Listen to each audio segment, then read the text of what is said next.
Hello everyone, sending you a warm welcome from my channel রূপকথা story.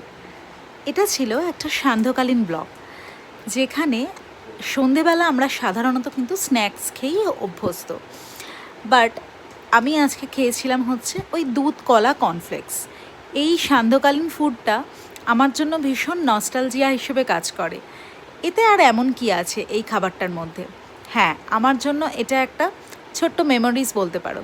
Actually আমি যখন pregnant ছিলাম তখন কিন্তু বাইরের ফুড খুব একটা একদমই খেতাম না, খুব বেশি ক্রেভিংস না হলে। বাট তখন সন্ধেবেলা খিদে পেতো এবং পেট ভর্তি কোনো খাবার খেতে হবে এবং পুষ্টিকর যাতে হয় খাবারটা, তো তার জন্য দুধ কলা কর্নফ্লেক্স এটাই খেতাম।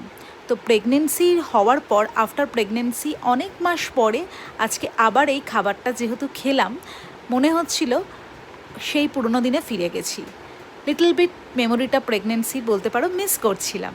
এনিওয়েজ, হঠাৎই সেদিন সন্ধেবেলা হাজব্যান্ড বলল যে এখন তো আর বাইরে গিয়ে সেরকম খাওয়া হয় না, তো চলো বাইরে থেকে কিছু আনিয়ে খাওয়া যাক। তো আমি যেহেতু পুরো প্রেগনেন্সি পিরিয়ডে চাইনিজ অ্যাভয়েড করেছিলাম, এবং প্রত্যেকেরই অ্যাভয়েড করা উচিত যারা প্রেগনেন্ট লেডি আছো, তো সেই ক্ষেত্রে আমি এখন always I will go for Chinese.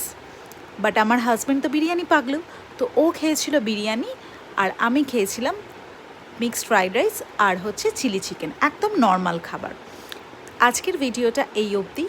কেমন লাগলো তোমাদের অবশ্যই জানিও। যদি আমার ভিডিওগুলো ভালো লেগে থাকে ডেফিনেটলি চ্যানেলটা সাবস্ক্রাইব করে দিও, আর ভিডিওগুলো লাইক অ্যান্ড শেয়ার করতে কিন্তু ভুলো না। তো চলো, নতুন আবার একটা ব্লগে তোমাদের সাথে দেখা হবে। টাটা।